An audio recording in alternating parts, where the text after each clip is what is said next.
Cartagena de Indias, marzo de 1687.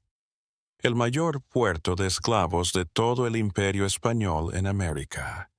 Un lugar donde el oro y la plata fluían hacia España, erigido sobre montañas de huesos africanos. Las campanas de Santa Catalina anuncian la Cuaresma, pero en los sótanos húmedos de las casonas coloniales, otros ruidos señorean la noche. El arrastrar de cadenas, los lamentos, los gritos de niños arrancados de sus madres.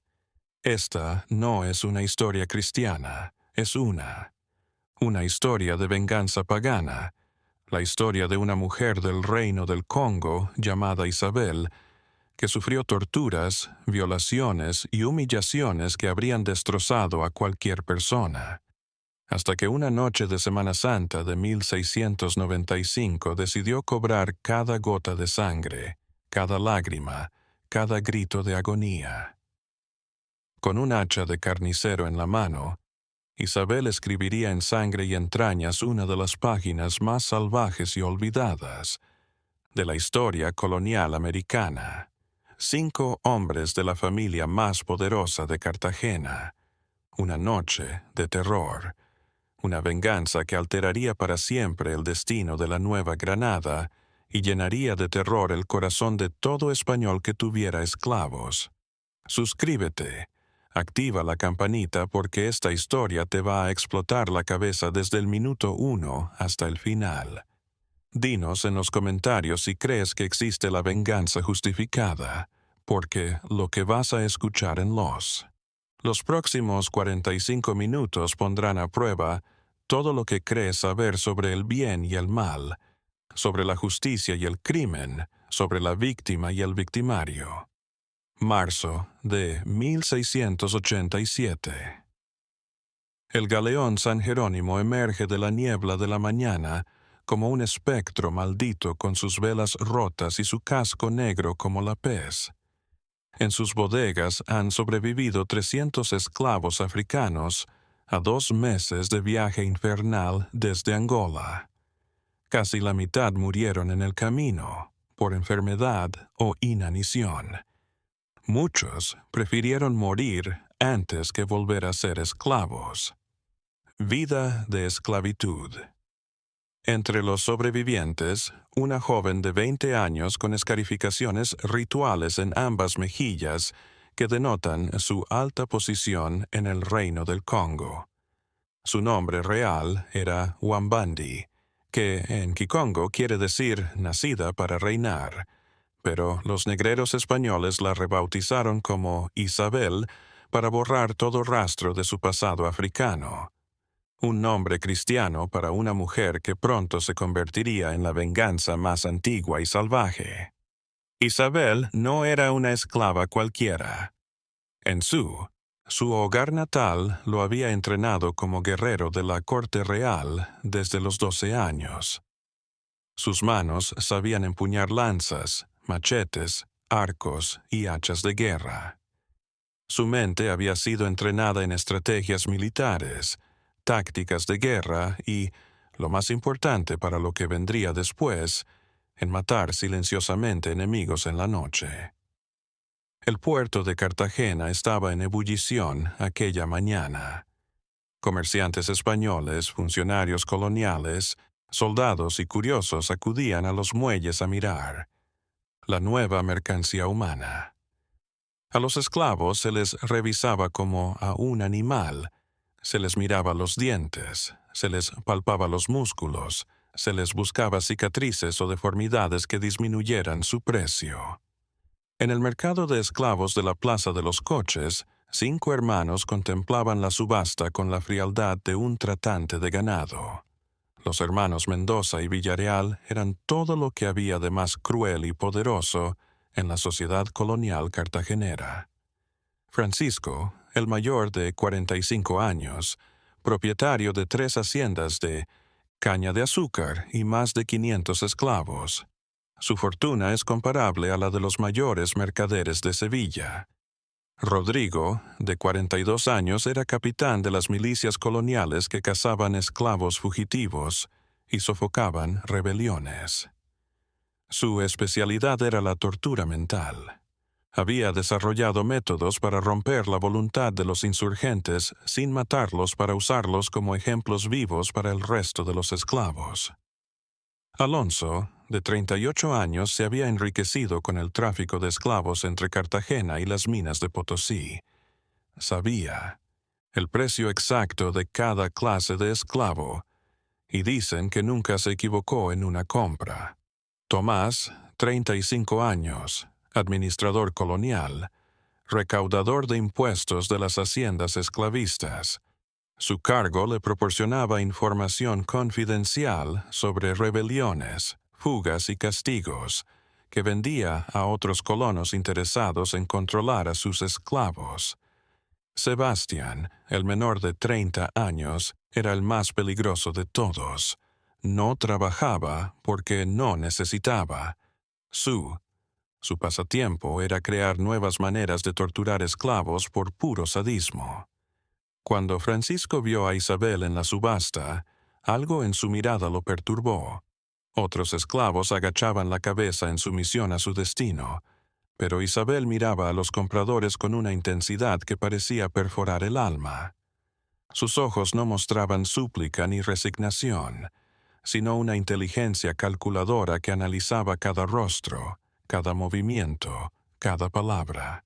El subastador vociferaba las cualidades de la mercancía: pieza de Angola, joven, fuerte, sin látigo, ideal para el trabajo doméstico o la cría.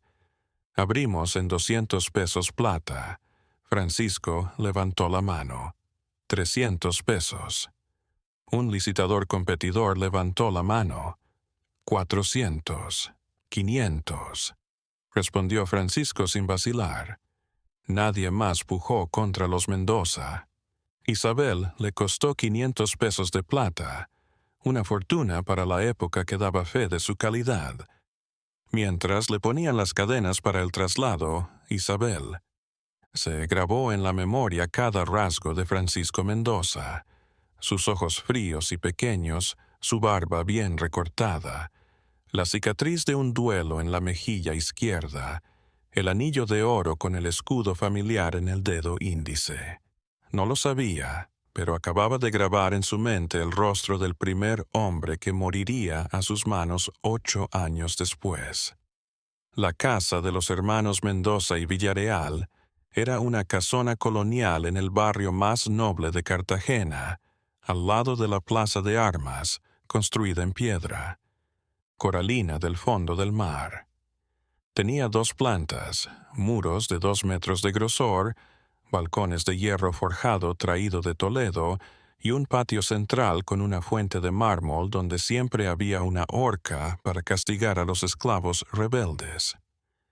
Cuando Isabel franqueó el portón principal de la casa, una esclava mulata de mediana edad salió a recibirla. Era Catalina, la cocinera y ama de llaves de los esclavos domésticos. Su cara llevaba las marcas de años de azotes, pero también de sabiduría, amargura que solo la supervivencia en el infierno puede otorgar. «Niña», le susurró Catalina, mientras la conducía hacia las habitaciones de servicio. «Aquí solo hay una regla: sobrevivir un día más. No mires a los amos. No abras la boca a menos que te lo pidan. No te quejes aunque te maten. Y nunca, nunca jamás muestres fuego en tus ojos. Eso los enoja más que nada». Pero Catalina no sabía que estaba hablando con una guerrera entrenada para la venganza, no, para sobrevivir. Isabel asintió sumisa, pero en su mente ya urdía algo que la vieja esclava no podía sospechar. Los 8 años que Isabel vivió en la casa Mendoza y Villarreal fueron un viaje a través del infierno humano. Cada día traía nuevos abusos, nuevos azotes, nuevas pruebas de que para los Mendoza los esclavos no eran personas, sino mascotas sádicas. La rutina diaria iniciaba antes del amanecer. Isabel y los otros 15 Los esclavos domésticos debían estar en pie a las 4 de la mañana para encender los fogones, calentar el agua para los baños de los patrones, limpiar los establos de caballos y tener el desayuno listo antes de que despertaran los hermanos Mendoza. Cualquier tardanza se castigaba con latigazos en el patio central. Francisco Mendoza había instaurado un régimen de terror psicológico que tenía a todos los esclavos aterrorizados. Cada mañana, después del desayuno, escogía al azar un esclavo para castigarlo, culpable o no. No se trataba de enmendar conductas, sino de probar que el poder sobre la vida y la muerte estaba en sus manos. Las penas dependían del estado de ánimo de Francisco. A veces obligaba al esclavo elegido a permanecer de pie bajo el sol del mediodía durante 8 horas sin agua, mientras los demás trabajaban observando cómo se deshidrataba lentamente. Otras veces mandaba dar azotes en público, pero no hasta sangrar, sino hasta que el torturado perdía el conocimiento del dolor. Los peores castigos eran para los rebeldes. A esos los colgaba de los pies sobre brasas hasta que gritaban por toda la cuadra. Rodrigo Mendoza tenía su propia especialidad, la violación sistemática de las esclavas púberas, no por lujuria, sino por control psicológico. Había hecho del abuso sexual un ritual que practicaba todos los viernes por la noche en el sótano de la casa, mandando a otros esclavos que lo observaran para aumentar la vergüenza. Las esclavas embarazadas eran vendidas inmediatamente a haciendas lejanas, separándolas para siempre de sus familias. Alonso Mendoza había convertido la casa en un anfiteatro romano en el que montaba espectáculos de gladiadores con esclavos. Forzaba a los gladiadores más fuertes a luchar hasta la muerte, mientras él y sus invitados apostaban. Los vencedores eran recompensados con mejor comida durante una semana. Los perdedores eran ejecutados en el patio para diversión de los colonos que acudían a la casa. Tomás Mendoza era un maestro en torturas sutiles que no dejaban marcas, pero destrozaban a sus víctimas. Su manera preferida era el silencio eterno. Elegía de un esclavo y le prohibía hablar por meses. Si abría la boca, le cortaba la lengua con un cuchillo de cocina. Había vuelto locos a 3 esclavos con esta tortura, pero lo más. A quien todos temían era a Sebastián, el hermano menor. Su crueldad no tenía límites lógicos ni fines prácticos. Torturaba por placer, creando nuevas formas de infligir dolor. Su fuerte era la mutilación en vida. Iba cortando dedos de manos y pies en semanas, obligando a la víctima a darle las gracias por cada amputación.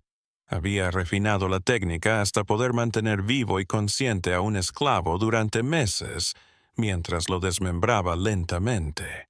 En aquellos días, 8 años, Isabel fue testigo de la muerte de 87 esclavos en esa casa. Recordaba cada nombre, cada rostro, cada muerte.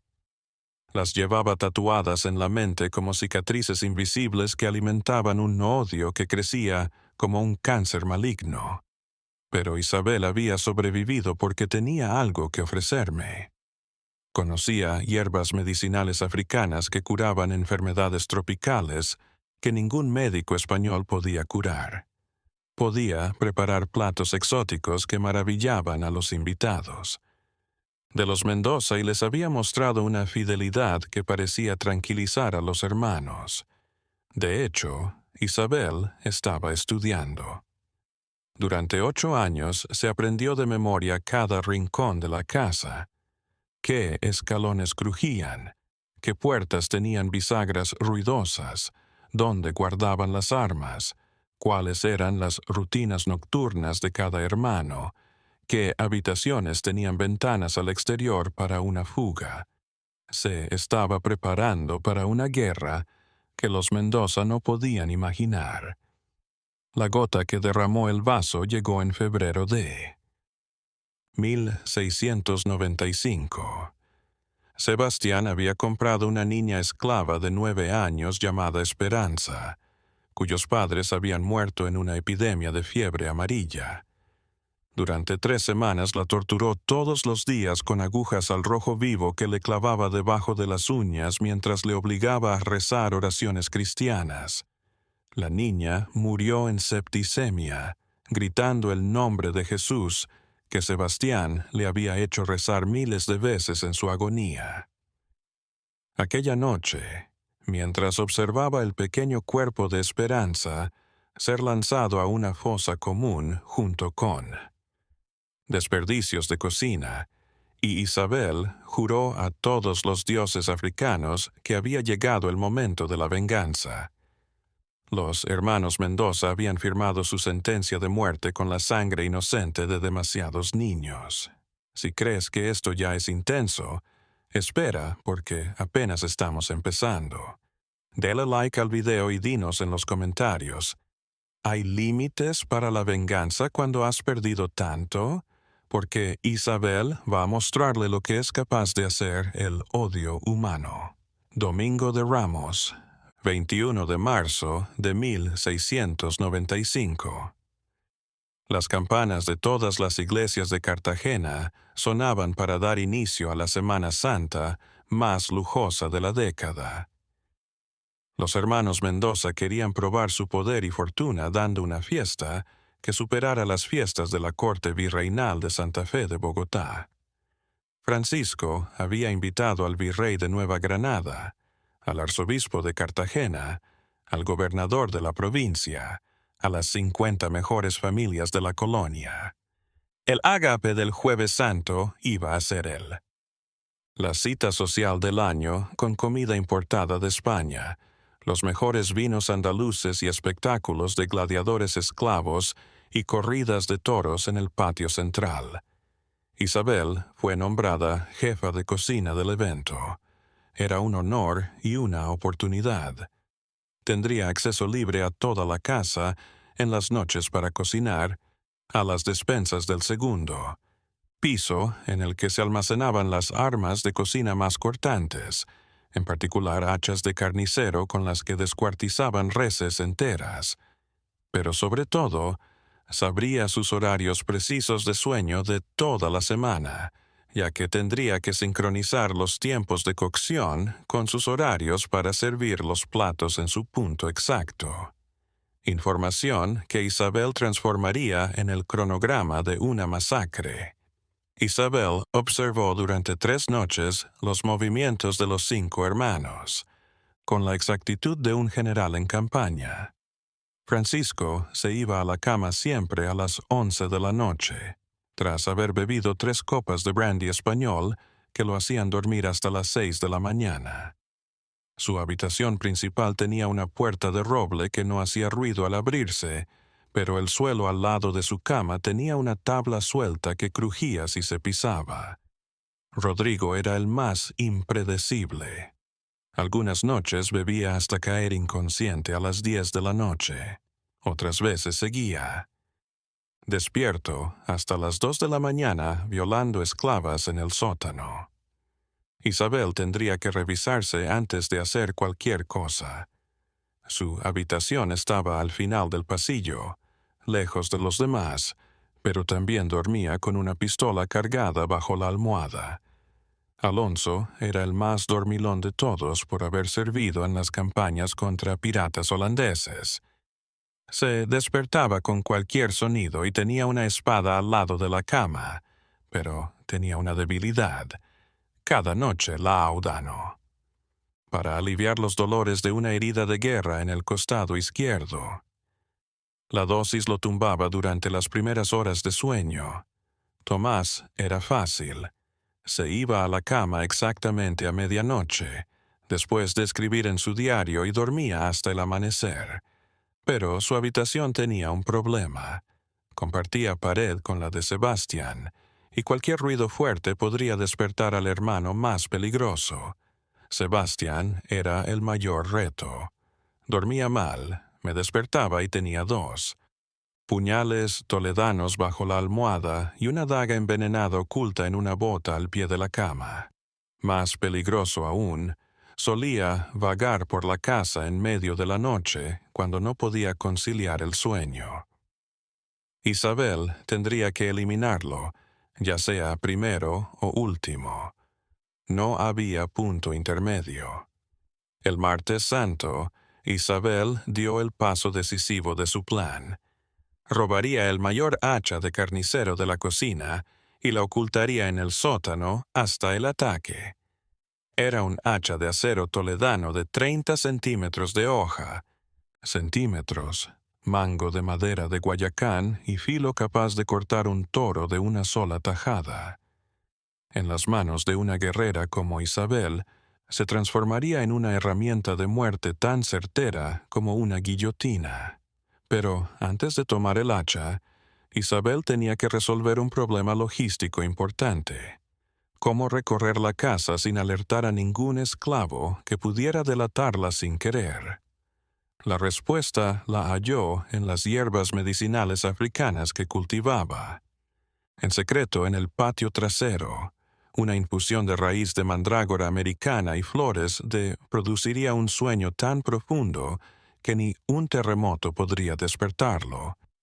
El miércoles santo, Isabel preparó una cena para todos los esclavos de la casa.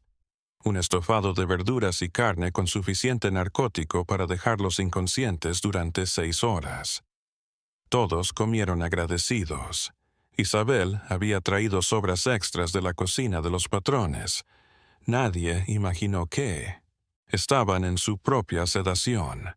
Aquella noche, Isabel desenterró el hacha y la afiló durante 2 horas con la piedra de amolar hasta conseguir un filo capaz de cortar papel como si fuera mantequilla. También preparó trapos para limpiar la sangre, repasó por última vez las vías de escape de la casa y repasó mentalmente su orden de ejecución. Jueves Santo, tras la cena más opulenta de la historia de Cartagena, los 5 hermanos Mendoza se retiraron a sus aposentos llenos de satisfacción por el éxito de la fiesta. Habían impresionado al virrey, seducido al arzobispo con su generosidad, demostrado, una vez más, ser la familia más poderosa de la Nueva Granada. No sabían que acababan de cenar su última comida en la tierra. Tampoco sabían que en el sótano de su propia casa, una mujer africana afilaba un hacha y repetía en Kikongo los nombres de 87 esclavos muertos esa noche vengados. Isabel había esperado 8 años, 2 meses y 16 días. La espera había terminado. La venganza estaba por comenzar. Viernes Santo, 26 de marzo de 1695, 2:30 de la madrugada. Mientras toda Cartagena dormía y se disponía a celebrar la crucifixión de Cristo, en la casa Mendoza y Villarreal se desataría una crucifixión más sangrienta que cualquier pasión de Cristo jamás escrita. Isabel se levantó de su jergón como un espectro de la muerte. Sus pies descalzos no hicieron ruido sobre las piedras frías del suelo. Del sótano, los demás esclavos dormían bajo el narcótico que había mezclado en su cena. Nadie la vería, nadie la oiría, nadie podría dar fe de lo que estaba por ocurrir. Cogió el hacha de carnicero que había tenido escondida durante 2 días. El arma en sus manos le trajo de vuelta su entrenamiento como guerrera bantú, las enseñanzas de su padre, las ceremonias rituales de iniciación militar, el juramento sagrado de vengar cualquier agravio contra su pueblo. Todos los esclavos muertos en esa casa eran su gente, y ella era su vengadora elegida por los ancestros. Subió las escaleras esquivando el 3er, 7º y 10º escalón que crujían bajo el peso de un cuerpo. Me había aprendido de memoria cada ruido de esa casa durante 8 años de vigilancia. Sabía más de sus secretos que los Mendoza. Su primera meta era Rodrigo Mendoza, violador de esclavas.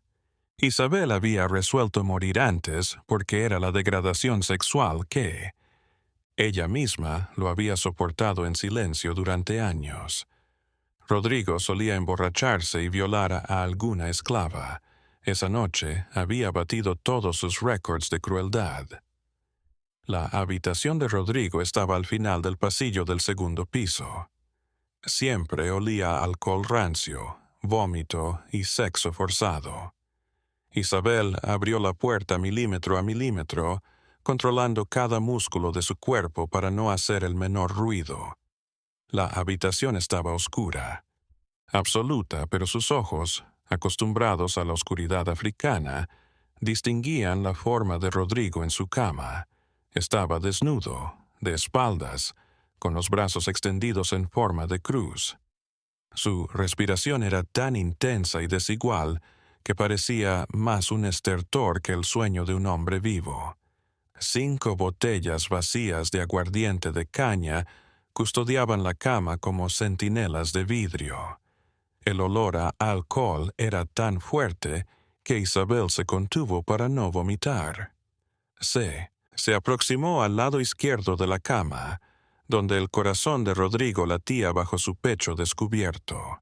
Levantó el hacha sobre su cabeza con ambas manos, la postura de ejecución que había ensayado miles de veces cuando era joven. Por un momento que pareció una eternidad, miró el rostro del hombre que había violado y asesinado a tantas mujeres inocentes. Por su mente pasaron las caras de todas las esclavas que Rodrigo había destrozado. Carmen, de 14 años, que falleció sangrado tras uno de sus ataques más feroces. María Dolores, de 16 años, que se suicidó ahorcándose en el patio tras quedar embarazada de su violador. Soledad, de 15 años, que enloqueció y fue vendida a una hacienda lejana para ocultar el delito. Isabel murmuró en kikongo una oración que le había enseñado su abuela. Nzambimpungu, Dios de mis ancestros, acepta esta sangre en nombre de todas las hijas de África que este monstruo destruyó, que su muerte sea la primera. El pago de una deuda que no se extinguirá hasta que todos los opresores escriban en la tierra. El hacha cayó. El acero toledano se hundió en el pecho de Rodrigo hasta la empuñadura, a través de costillas, pulmones y corazón, como a través de mantequilla caliente. El golpe fue tan certero que el corazón se partió en dos. Rodrigo abrió los ojos un instante. Su cerebro, entorpecido por el alcohol, tardó en comprender que se estaba muriendo. Intentó gritar, pero sus pulmones se le llenó la boca de sangre que escupió como una fuente roja. Sus manos se estiraron hacia el hacha, pero ya no tenía fuerzas para tomarlo. La muerte llegó en menos de 10 segundos. Rodrigo Mendoza, el violador de 37 esclavas, se ahogó en su propia sangre mientras miraba los ojos de la mujer que acababa de ejecutarlo. Isabel sacó el hacha de un tirón. La sangre brotó como un río, tiñendo las sábanas de lino español y salpicando las paredes. Blancas, con un diseño como pintura del diablo. El olor a sangre fresca se mezcló con el hedor del alcohol en una atmósfera que recordaba los sacrificios rituales de las religiones africanas más antiguas. Limpió la hoja del hacha con las propias sábanas manchadas de sangre de Rodrigo. No podía dejar que la sangre goteara y dejara un rastro para alertar a los otros hermanos. Cada paso tenía que ser preciso, cada detalle medido. Antes de salir de la habitación, Isabel susurró. Una despedida en español que Rodrigo ya no podía oír. Esto es por Carmen, por María Dolores, por Soledad, por todas las que destrozaste. Que tu alma se queme en el infierno por toda la eternidad. Cerró la puerta en silencio. Su venganza inicial estaba completa. Rodrigo Mendoza había muerto tal como había vivido, en violencia, sangre y agonía. Pero esta vez él era la víctima. Éramos 4 hermanos, y la noche estaba lejos de terminar. La venganza se ha desatado y ahora hay sangre. ¿Crees que Isabel podrá matar a sus otros 4 hermanos sin que la descubran? Dinos qué crees que va a pasar y no te vayas porque lo mejor está por venir. La masacre apenas comienza. Con Rodrigo muerto, Isabel debía apresurarse con su segundo objetivo antes de que la sangre comenzara a filtrarse desde el segundo piso y alguien lo notara. Tenía 15 minutos antes de que el aroma de sangre fresca se extendiera por toda la casa. Alonso Mendoza se encontraba durmiendo en la habitación, contigua a la de Rodrigo. Era el hermano que había hecho fortuna con el tráfico de esclavos entre Cartagena y las minas de Potosí, como quien vende sacos de maíz. Su fuerte era separar familias, compraba niños esclavos y los vendía a haciendas muy lejanas para que jamás volvieran a ver a sus padres. Había arruinado con esta práctica a más de 200 familias africanas. Isabel sabía que Alonso dormía con un ojo abierto por costumbre militar, pero también sabía su punto: débil. Todas las noches consumía gran cantidad del áudano para aliviar los dolores de una herida de guerra que había sufrido en batalla contra piratas holandeses. La primera hora de sueño, el narcótico lo dejaba aturdido y lento de reflejos. La puerta de Alonso tenía bisagras de hierro recién engrasadas que no hacían ruido, pero el suelo de madera al lado de su cama tenía una tabla suelta que crujía bajo el peso de un cuerpo. Isabel tendría que, acercándose desde el lado opuesto de la habitación y atacando en un ángulo que le permitiría llegar a la cama sin poner un pie en la zona problemática. Abrió la puerta lentamente. La habitación estaba iluminada por una vela que Alonso dejaba encendida toda la noche, por las pesadillas que tenía sobre las batallas navales de su pasado militar. Esta vez la luz jugaría a favor de Isabel. Podía observar a su objetivo sin tener que acercarse tanto como lo hizo con Rodrigo. Alonso dormía acurrucado, abrazado a una almohada, como si fuera un escudo. Junto a su cama había una espada de oficial de marina y una pistola de chispa cargada, pero de nada le servirían si Isabel lograba matarlo antes de que despertara por completo. Se desplazó como una sombra por el borde de la habitación, aprovechando las áreas oscuras que la vela no alcanzaba. Sus pies descalzos se movían sobre la madera sin hacer ruido. Años de entrenamiento como guerrera bantú lo habían convertido en una guerrera sobrehumana para desplazarse en silencio.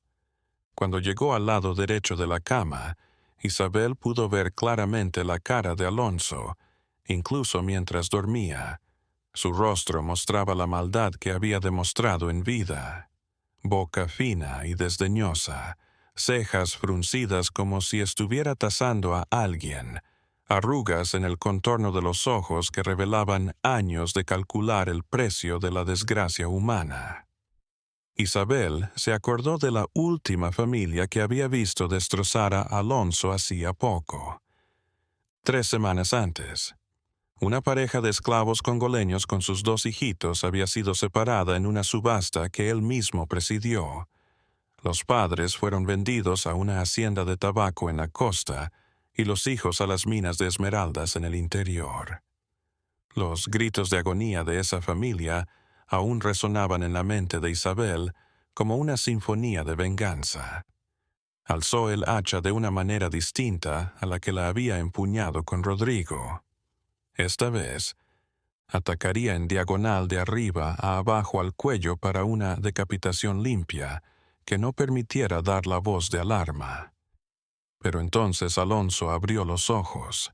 El láudano no lo había adormecido y algún instinto de supervivencia afinado durante años de guerras lo había despertado justo a tiempo para ver la muerte acercándose.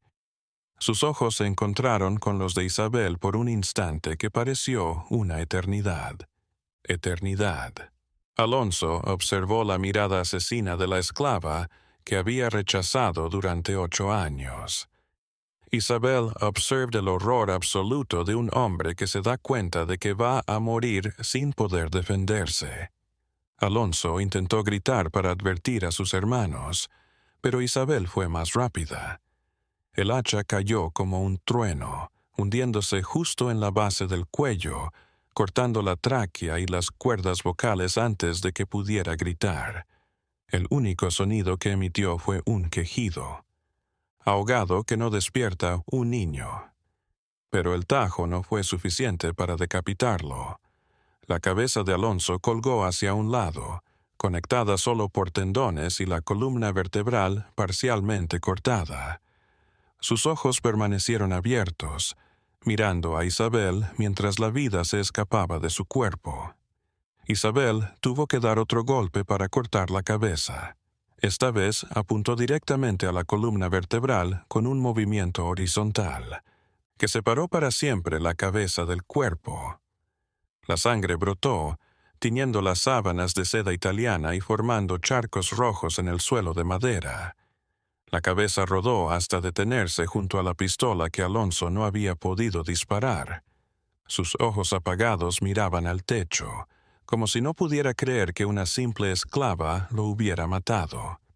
Isabel tomó la cabeza por los cabellos y la puso sobre el pecho decapitado de Alonso como trofeo de guerra, según la costumbre de la época. Costumbres de su pueblo. Era un mensaje para quien encontrara el cuerpo. Esta muerte había sido una ejecución tribal, no un asesinato. Volvió a limpiar el hacha con las sábanas manchadas de sangre. 2 hermanos muertos, 3 por venir. Pero ahora tenía un problema. Los siguientes objetivos dormían en habitaciones adyacentes y cualquier sonido podría despertarlos a ambos. Debía de variar la táctica. El reloj de pared de la habitación marcaba las 3:20 de la madrugada. Isabel estimó que todavía le quedaban unas 2 horas antes del amanecer, suficiente para llevar a cabo su venganza, pero no para equivocarse. Salió en silencio de la habitación de Alonso, dejando atrás el segundo cadáver de la noche. En el pasillo, el olor a sangre comenzaba a impregnarse en el aire. La casa, Mendoza Villarreal, se estaba convirtiendo en una carnicería humana, y la matanza apenas había comenzado. Isabel sabía que su siguiente objetivo tendría que ser Sebastián, el hermano menor y peligroso de todos. No podía arriesgarse a que despertara mientras asesinaba a Tomás o Francisco, ya que Sebastián era el único con entrenamiento real en combate cuerpo a cuerpo y habilidades para enfrentarla en una pelea prolongada. Sebastián Mendoza era una bestia humana que solo hallaba placer en torturar esclavos. No por dinero, poder, sadismo ordinario. Era algo más profundo, algo más enfermo. Necesitaba oír lamentos para sentirse vivo. Había perfeccionado métodos de mutilación que podían dejar a una víctima consciente durante semanas mientras la destrozaban. Su habitación se encontraba al final del pasillo con una puerta reforzada con barras de hierro que él mismo había colocado para estar seguro ante ataques de esclavos rebeldes. Junto a la cama guardaba un pequeño arsenal personal, 2 puñales toledanos, una daga envenenada con curare, un garrote con puntas de acero y una ballesta pequeña pero mortal. Pero Isabel sabía dónde le dolía. Sebastián padecía de insomnio crónico y a veces se levantaba en medio de la noche a vagar por la casa cuando no podía conciliar el sueño. Aquella noche, el sonido de los asesinatos anteriores, por tenue que fuera, había despertado sus instintos de supervivencia. Cuando Isabel llegó a su puerta, estaba entreabierta, Sebastián no estaba en su cama. Había ido a investigar los ruidos y seguramente ya había encontrado los cuerpos de sus hermanos. Un silencio de muerte se extendió por toda la casa. Isabel supo en el acto que había perdido la sorpresa. Ahora tendría que pelear con Sebastián, guerrera contra guerrero, en una batalla a muerte donde solo uno saldría con vida. Isabel. La voz de Sebastián llegó desde algún punto del pasillo, una mezcla de admiración y rabia asesina. Negra del infierno, mataste a mis hermanos como una bestia salvaje, pero conmigo vas a saber lo que es el verdadero dolor. Isabel no respondió, asumió la postura de lucha que había aprendido de joven, con las piernas separadas para mayor estabilidad, el hacha sujeta con ambas manos a la altura del pecho, los músculos tensos, pero no rígidos, para poder responder con rapidez a cualquier ataque. ¿Sabes lo que te voy a hacer cuando te capture viva? Siguió Sebastián, su voz acercándose. Te voy a amarrar en el patio y te voy a arrancar la piel a latigazos por días. Luego dejaré que las hormigas te devoren viva y, cuando mueras, alimentaré a los perros con tus huesos. Las amenazas de Sebastián no perturbaron a Isabel. En cambio, reafirmaron su decisión de haberlo matado. Un hombre capaz de imaginar tales torturas no merecía vivir un segundo más. Sebastián surgió al final del pasillo, totalmente armado y con los ojos rojos de furia, blandiendo sus 2 puñales toledanos en una forma de lucha que había aprendido en campañas militares contra indios rebeldes. Su cuerpo desnudo estaba, lleno de cicatrices de antiguas batallas que había librado con sus propias manos hasta la muerte. Así que la pequeña esclava quiere jugar a la guerra, dijo sonriendo de forma sangrienta. Genial, me vas a dar el mejor entretenimiento en años. La pelea se desató con una fuerza que hizo temblar la casa. Sebastián arremetió primero, lanzando estocadas rápidas y sincronizadas que Isabel esquivó por poco. Sus dagas eran más veloces que el hacha, pero el arma de Isabel tenía más alcance y más poder destructivo. En los primeros minutos, Sebastián controló la pelea. Su entrenamiento militar y su familiaridad con la caza le otorgaban ventajas y logró herir el brazo izquierdo de Isabel con una estocada diagonal, al tiempo que ésta le cercenó 2 dedos de la mano derecha con un tajo ascendente del hacha. La sangre de ambos guerreros se mezclaba en el suelo de madera, formando una superficie resbaladiza que... Peligro en cada paso. Sebastián intentaba arrinconar a Isabel contra las paredes para quitarle movilidad, y ella intentaba mantener las distancias para aprovechar el alcance de su arma. El error fatal de Sebastián, ciego de dolor por sus dedos mutilados, fue cargar en línea recta. Isabel había estado esperando ese momento durante toda la pelea. Se giró como una bailarina mortal y descargó el hacha sobre el cuello de Sebastián. El golpe fue tan fuerte que la cabeza salió volando como una pelota. Rebotó en la pared de enfrente y rodó por las escaleras hasta el piso de abajo. El cuerpo decapitado de Sebastián se mantuvo en pie durante unos segundos como si no supiera que estaba muerto antes de caer como un árbol talado. Isabel se dejó caer contra la pared, sin aliento y sangrando por todas partes. Había sido una lucha de 10 minutos y había usado todas sus fuerzas, pero había derrotado al mayor de los hermanos. Mendoza, 3 muertos. Aún quedaban Francisco y Tomás, pero los sonidos de la batalla habían despertado a toda la casa. Isabel oyó pasos y gritos en el piso de abajo. El tiempo de la venganza silenciosa había terminado. Ahora tendría que cazar a sus últimas presas en una cacería abierta donde todo valía. La noche de sangre estaba en su punto más alto. El estruendo de la pelea de Isabel y Sebastián había despertado a toda la casa. Don Francisco Mendoza, el patriarca de la familia, se puso en pie de golpe al oír los gritos de su hermano menor seguidos de un silencio mortal.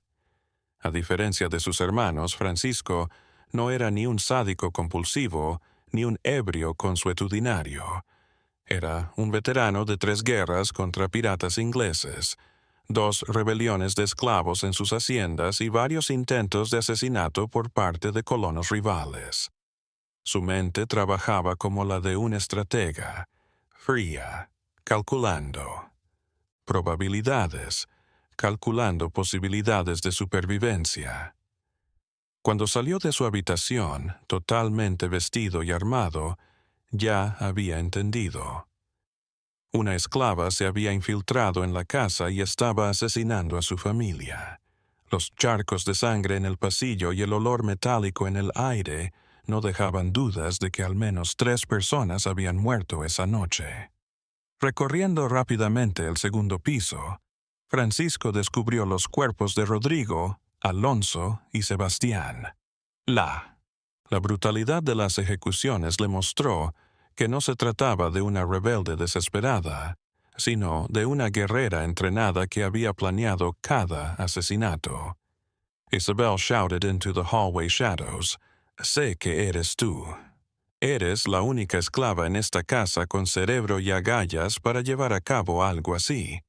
Su voz no mostraba alarma, sino una admiración fría y calculadora. En cierto modo, admiraba la habilidad y el valor de Isabel por colarse en su fortaleza y asesinar a 3 hombres armados. «Oh, años has estado en mi casa», siguió, paseando lentamente por el pasillo con la espada en la mano. 8 años te he dado refugio, comida, protección, y así me pagas matando a mi familia como un animal salvaje. Isabel apareció al final del pasillo, cubierta de sangre, pero con el hacha todavía en sus manos. Sus ojos brillaban con una determinación que Francisco reconoció de inmediato. Era la mirada de un guerrero que ha aceptado la muerte, pero está decidido a arrastrar a sus enemigos consigo. Francisco Mendoza respondió, Isabel con 8 años de odio en la voz. Tú y tus hermanos han matado a 87 personas en esta casa.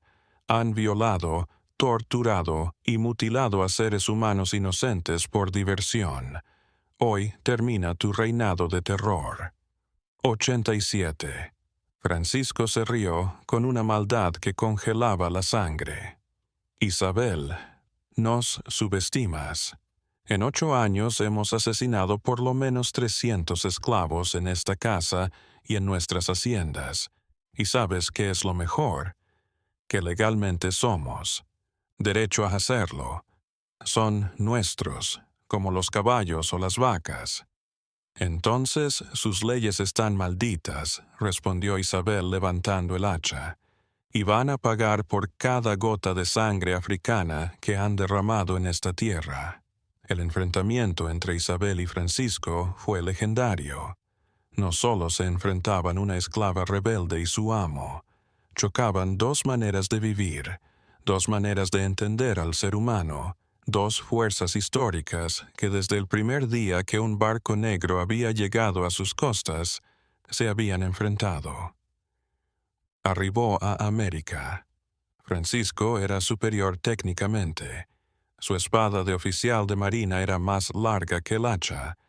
Su entrenamiento militar le había enseñado movimientos de esgrima que Isabel nunca había visto y conocía su propia casa como la palma de su mano. Pero Isabel tenía algo que Francisco no podía entender, algo que no podía vencer: 8 años de odio concentrado en fuerza sobrehumana. La pelea se movió por todo el segundo piso. Francisco lanzaba estocadas calculadas, apuntando a puntos críticos. Isabel respondía con tajos circulares del hacha que habrían rebanado a cualquier enemigo menos diestro. Los muebles de madera tallada se rompían en astillas. Los espejos se hacían añicos. Las imágenes al óleo de santos católicos sangraban. Durante 15 minutos que parecieron una eternidad, los dos guerreros bailaron una danza mortal entre cadáveres y charcos de sangre. Francisco le asestó una estocada en el muslo derecho que le atravesó la pierna, pero Isabel le respondió, cortándole la muñeca izquierda y dejándole inútil el brazo de apoyo. ¿Sabes lo que voy a hacer cuando te capture viva?, jadeó Francisco, esquivando un tajo que le habría rebanado la cabeza. Te voy a amarrar en la plaza pública de Cartagena y te voy a arrancar la piel a latigazos mientras todo el mundo observa. Después voy a dejar que los perros te devoren viva. Sí, respondió Isabel sonriendo, la sangre se helaba. Cuando yo me muera, otros vendrán después. Otros. Y algún día todos vosotros, malditos colonos, vais a pagar por cada gota de sangre africana que habéis derramado en esta tierra. El final llegó de repente. Francisco, débil por la pérdida de sangre y el esfuerzo, tropezó con el cuerpo decapitado de Sebastián junto a las escaleras. En el momento en que perdió el equilibrio, Isabel hundió el hacha con todas sus fuerzas en el pecho de su adversario. La hoja toledana le atravesó las costillas y se instaló en el corazón de Francisco Mendoza. El patriarca de la más cruel de las familias de Cartagena murió con los ojos abiertos, mirando a la esclava que subestimó durante 8 años. Isabel se dejó caer sobre el cuerpo, exhausta y sangrando por todas partes. 4 hermanos muertos. Solo quedaba Tomás, pero ella apenas podía sostenerse. Sus fuerzas se apagaban por la pérdida de sangre y el esfuerzo sobrehumano. El reloj de pared señalaba las 4:40 de la madrugada. Aún faltaba más de 1 hora para el amanecer. Isabel debía de encontrar y matar a Tomás antes de que llegaran los primeros criados y descubrieran la carnicería. Recogió el hacha manchada de sangre y se dirigió a la última habitación ocupada. Su venganza estaba casi completa, pero el hermano sobreviviente era el más impredecible de todos. No sabía si Tomás intentaría escapar, esconderse o negociar por su vida. Lo que también sabía era que no me detendría hasta ver su sangre, mezclándose con la de sus hermanos muertos. Tomás Mendoza había seguido todo el enfrentamiento entre Isabel y Francisco desde su habitación, demasiado aterrorizado para moverse o pensar con claridad. Era el más cobarde de los 5 hermanos, acostumbrado a la crueldad solo cuando tenía una ventaja abrumadora sobre sus oponentes. Cuando los sonidos de la batalla se desvanecieron y el silencio de la muerte cayó sobre la casa, Tomás supo que Francisco estaba muerto.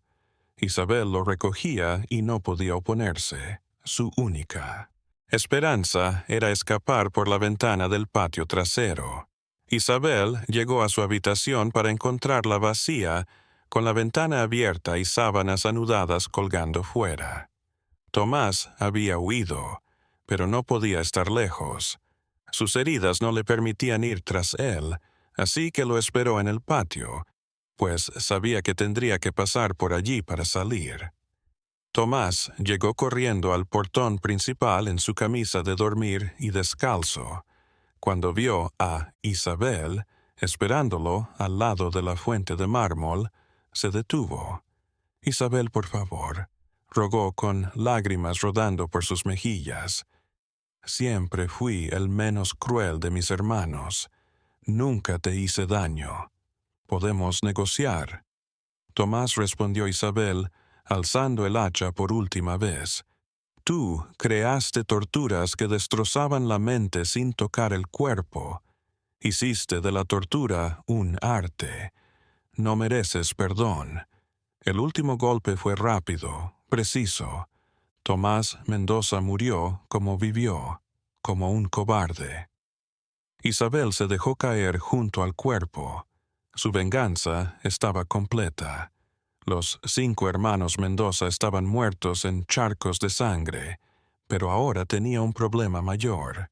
Estaba herida, exhausta, y el amanecer estaba cerca. Sabía que en cuanto llegaran los primeros criados y vieran la matanza, se desataría la mayor cacería de la historia colonial, y tenía que escapar inmediatamente a las montañas, donde los palenques cimarrones podrían. Dale cobijo. Cogió algunas cosas de la cocina y salió por la puerta de atrás. Sus rastros de sangre señalaban el camino fuera de Cartagena, hacia la libertad o hacia la muerte. La venganza está consumada. Pero, ¿podrá Isabel huir de Cartagena? ¿Qué pagará por su justicia? Los últimos minutos te van a explotar la cabeza. No te vayas, que lo mejor está por venir. Viernes Santo, 6 de la mañana.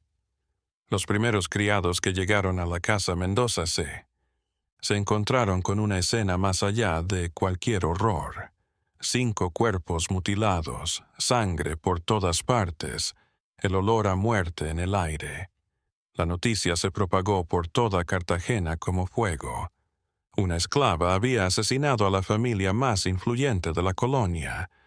El capitán general decretó el estado de sitio y ofreció 1,000 pesos de oro por la captura de Isabel. Pero Isabel había llegado a las montañas. Durante 3 días eludió a cientos de soldados que rastreaban la zona. Sus habilidades de supervivencia africana la mantuvieron con vida cuando parecía imposible escapar. El 4.º día, agotada y con las heridas infectadas por el calor tropical, cometió el error que decidiría su destino. Solicitó el apoyo de una familia de libertos que residía cerca del río Magdalena. Eusebio, el padre, se había enterado de la recompensa. Tras una noche de tortura moral, cedió a Isabel para salvar a sus propios hijos de la venganza, que caería sobre toda la población negra si no la entregaba. Capturaban rápidamente. Isabel fue traicionada por aquellos en quienes confiaba que la entenderían. Cuando los soldados la rodearon, no se sorprendió ni se amargó. Se había vengado y estaba en paz consigo misma. El regreso a Cartagena fue un infierno. Miles de personas acudieron a ver a la esclava que había desafiado el poder colonial. El juicio fue una farsa. 3 jueces españoles la sentenciaron a muerte por descuartizamiento público. Domingo de Resurrección. Plaza Mayor de Cartagena. 10,000 personas han sido testigos. La ejecución más sangrienta de la historia colonial. Pero algo increíble ocurrió en la tortura. Isabel no gritó, mantuvo los ojos abiertos hasta su último aliento, dando fuerza a los esclavos que la miraban desde la multitud. Sus últimas palabras resonaron en la memoria colectiva. Hermanos esclavos, no lloren por mí. Mi muerte no es el fin, es el principio. Cada gota de mi sangre dará lugar a 100 vengadores. En los meses que siguieron, el nombre de Isabel resonó por todas partes. Palenques caribeños. Los cimarrones cantaron baladas sobre la mujer que había asesinado a 5 amos con sus propias manos. 17 rebeliones de esclavos siguieron en los años venideros. Isabel estaba muerta, pero su venganza había sobrevivido a la muerte. Se había convertido en un icono inmortal de resistencia que inspiraría a generaciones de luchadores por la libertad. ¿Fue Isabel una cruel asesina o una heroína de la libertad? ¿Hasta dónde llega la sed de justicia cuando las leyes amparan solo? A los opresores, cuéntanos en los comentarios. Compártelo para que más gente conozca esta historia real que reescribió la historia de América. Y suscríbete, porque tenemos muchas más historias que desafiarán todo lo que creías saber sobre nuestro pasado. La historia oficial tiende a pasar por alto a personas como Isabel, pero pensamos que la historia merece ser contada. M.